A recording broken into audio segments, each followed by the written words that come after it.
Hello, everybody. Good morning. Happy Sunday to you. It's Dave Neal, stand-up comic and host of the Rush Hour podcast. What I'm going to discuss right now is some new leaked text messages shared by Justin Baldoni's team in their new bombshell website that they've created. They've threatened this website that's going to reveal all of the correspondence so things won't be cherry-picked or taken out of context. It really takes the wind out of the sails of the Blake Lively camp, who, of course, wanted to share what was shared in their complaint, which were messages that didn't involve the before and after conversations, emojis to show tone, and things like that. Well, now we have this website. It's interesting. As we sort of pick through several hundred pages of documents, which is a lot to do, especially for the weekend, I thought I would share with you the creepy text from Ryan Reynolds.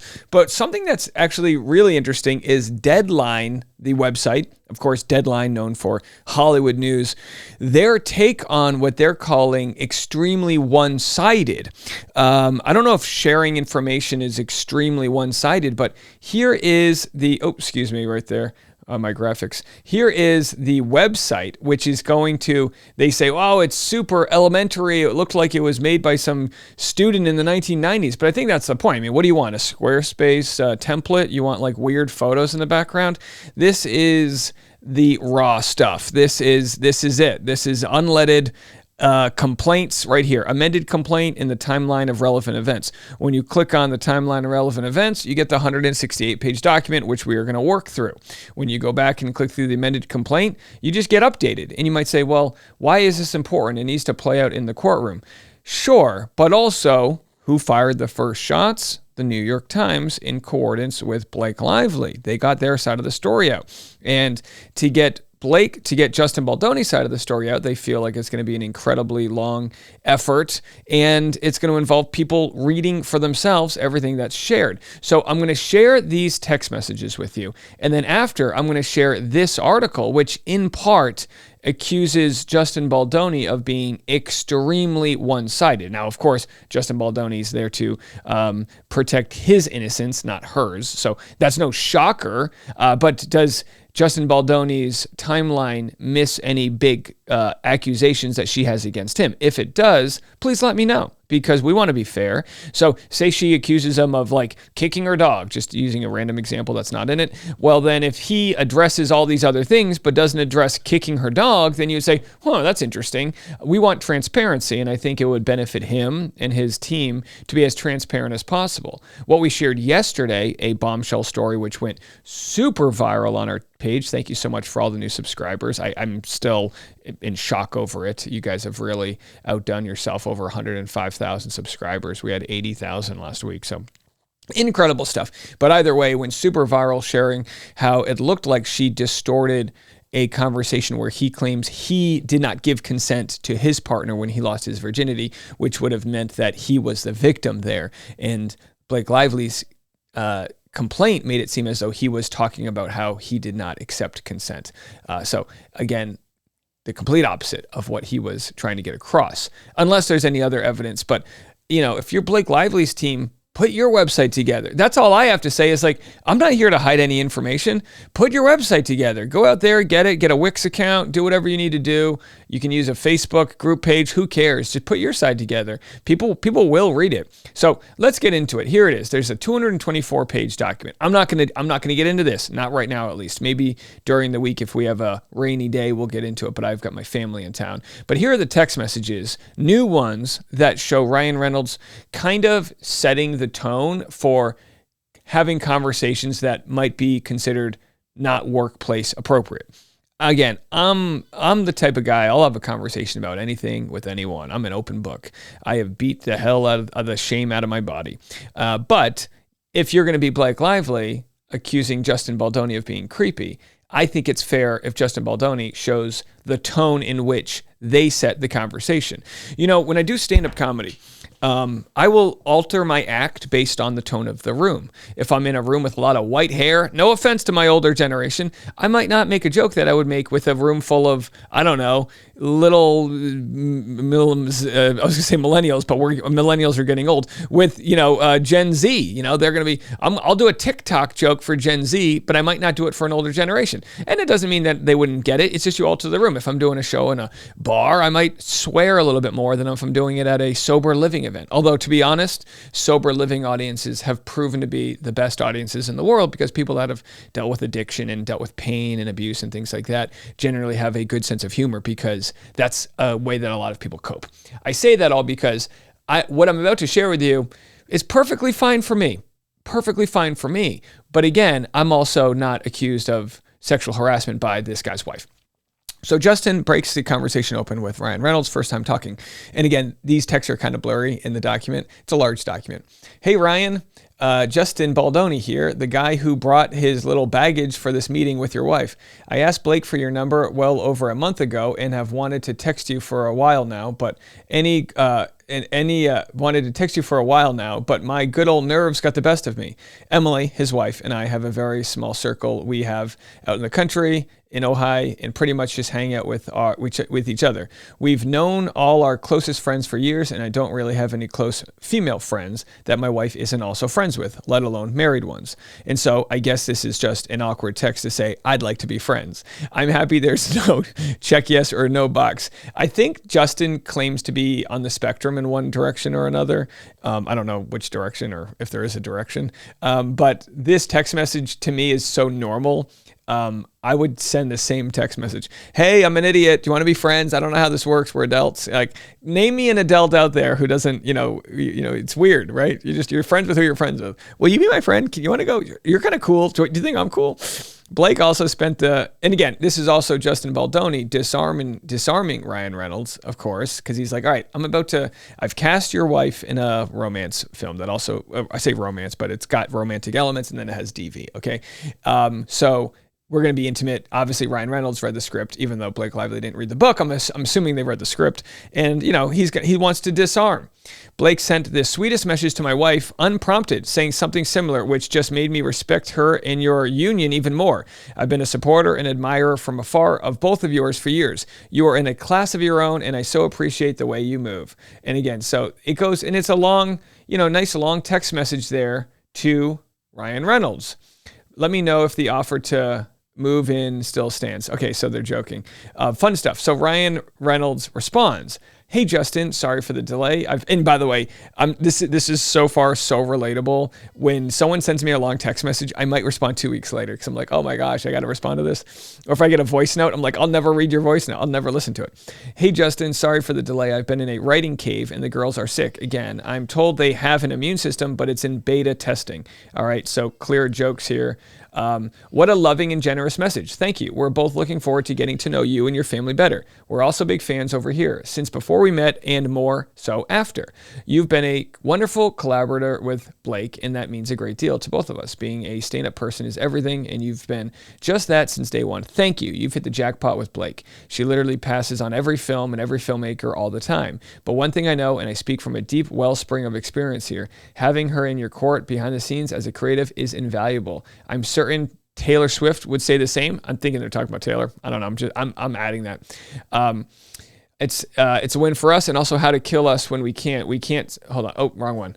I would say the same. Some of the greatest creative decisions I've made are, in fact, Blake's. The same goes for Taylor, the acting in a small piece of a pretty astounding patchwork quilt of creativity. More than anything, I rely on her taste. Okay, so far so good. He's pumping up his wife.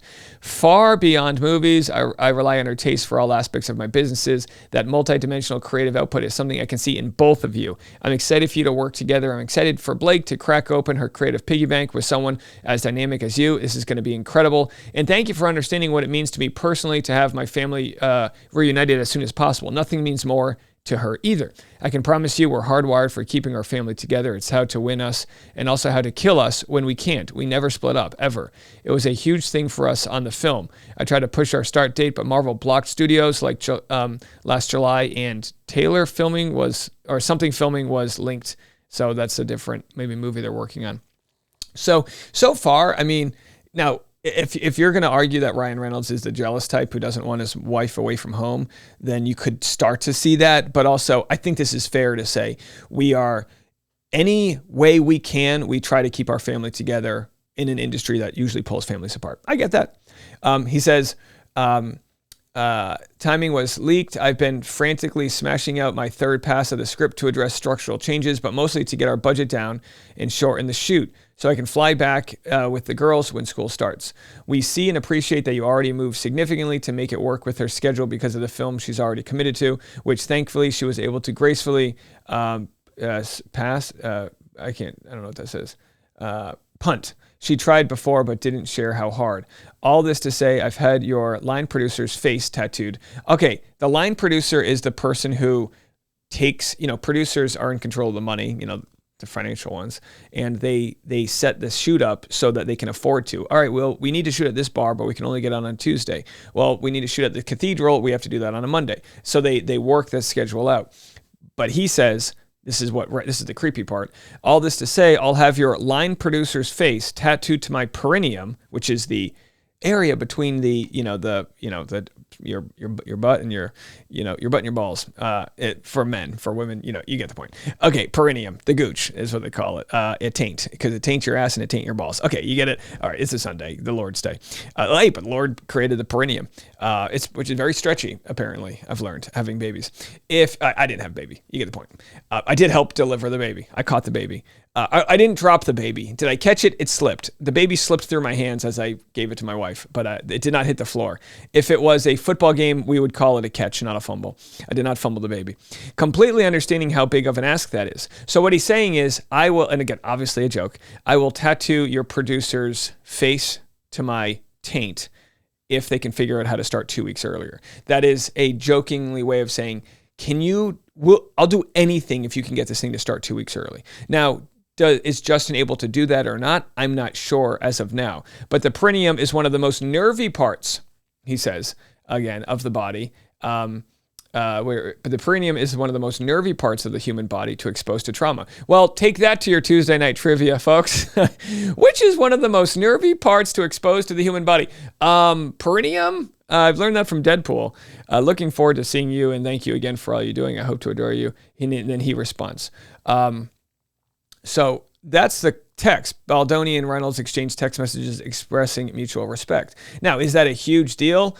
I personally don't think so, but there was a clip I wanted to share about, or maybe I won't share it here, but there was a lot of people discussing this. Oh my gosh, this is super creepy. Look, it's not necessarily creepy, but it's not the type of conversation you're going to have with your boss. So what it shows is gentle, humorous attempts at altering the schedule for his wife, which again, I think most men would do that for their wife, most husbands, and I think, and vice versa. I think that's what you would do.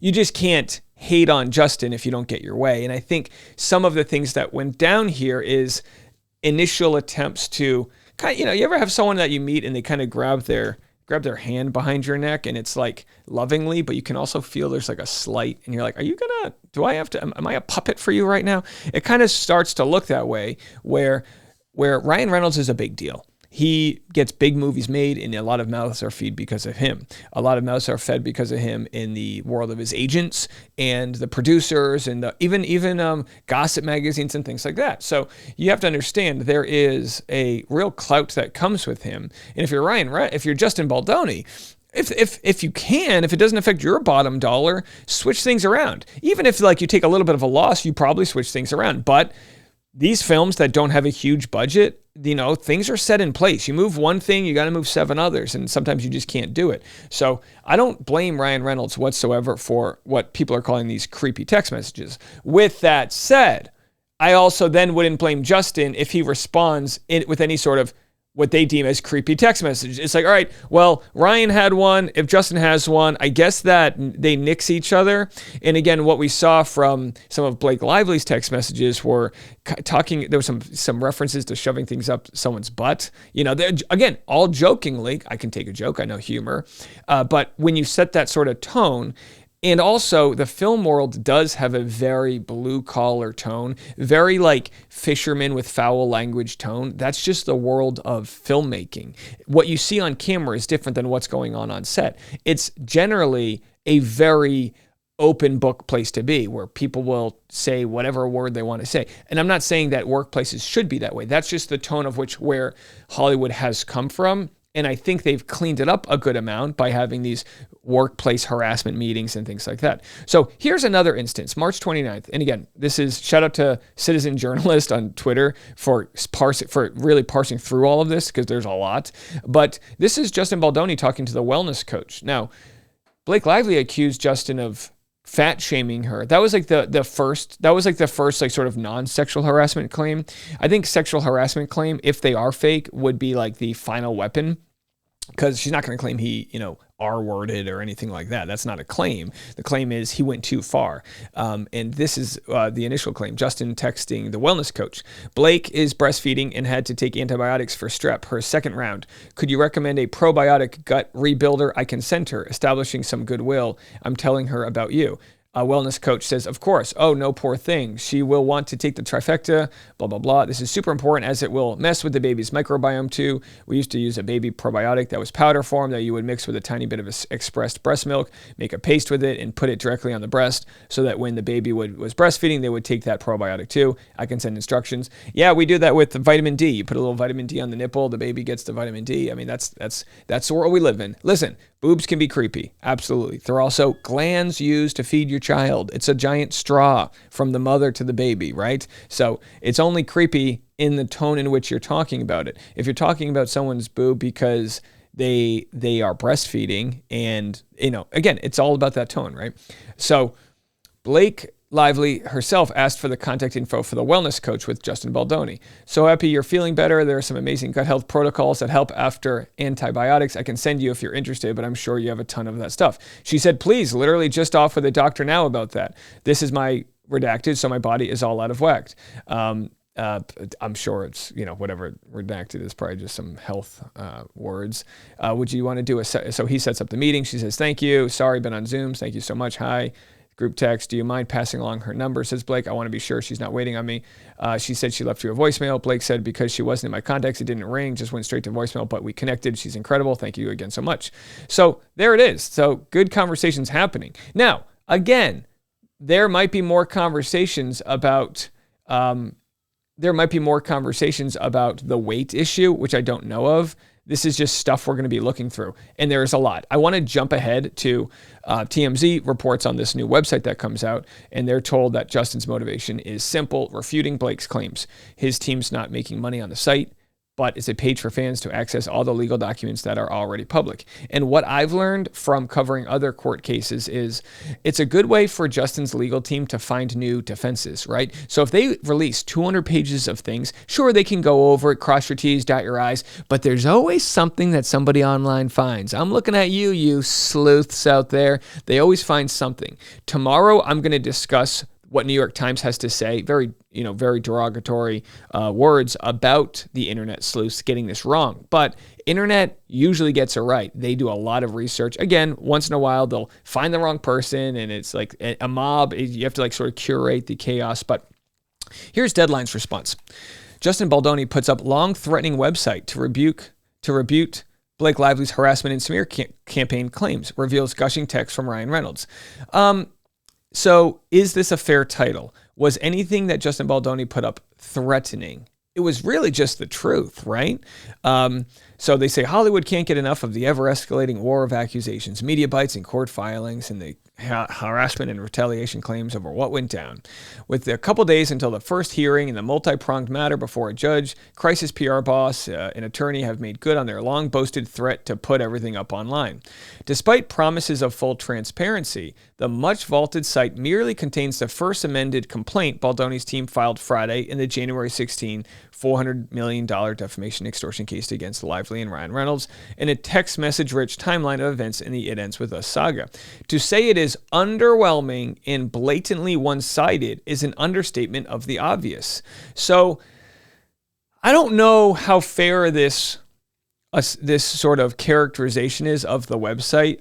To call it one-sided and blatantly one-sided and underwhelming. Look, I think, sure, maybe it is underwhelming, but sometimes court documents are boring. They just show you, like, look, there was no crazy thing that happened. So the idea of it being underwhelming is actually, here's the website. The idea of it being underwhelming is actually not necessarily a bad thing for Justin Baldoni. He's like, yeah, you're damn right. It's underwhelming. It's conversations about antibiotics and probiotics and gut health and things like that. Now, if you're Blake Lively, you might say, well, what about these text messages? That's what we want to see. So if there's anything that's not underwhelming for Blake's case, we'll know about that. And you know what we'll do? We'll call out we'll call out Justin Baldoni's team. If Blake Lively has a text message that Justin Baldoni would have also had and it wasn't shared here, that would be very damning for Justin Baldoni, because all he said is, I want everything shared, the truth, the whole truth, and nothing but the truth, so help me God. I don't think Blake Lively has that smoking gun. I don't think she's got the Ring camera footage of something creepy or him touching her in a weird way in a scene that doesn't. I don't think that exists. That's my hunch, but we're here to call it out if it does. And that being right now why I think it's interesting. One side wants a gag order, Blake Lively's, so that this stuff doesn't come out. Now, there's got to be more film footage, more footage of other things going on, rehearsals, things like that are all filmed. Will Justin Baldoni continue to populate this website, or is this all? So I'm okay with it being underwhelming. If you're Baldoni's side, you should be okay with that too. We'll have to see how it all plays out. That's going to do it for me for right now. I've got family in town I need to go get to. I can hear the baby frolicking in the other room. God knows what he's playing with my mom. So she's like, oh, he's watching a TV. No, don't do it. His screen. No screen time for the baby. Anyhow, so I'm going to go get on that. You guys have a good Sunday.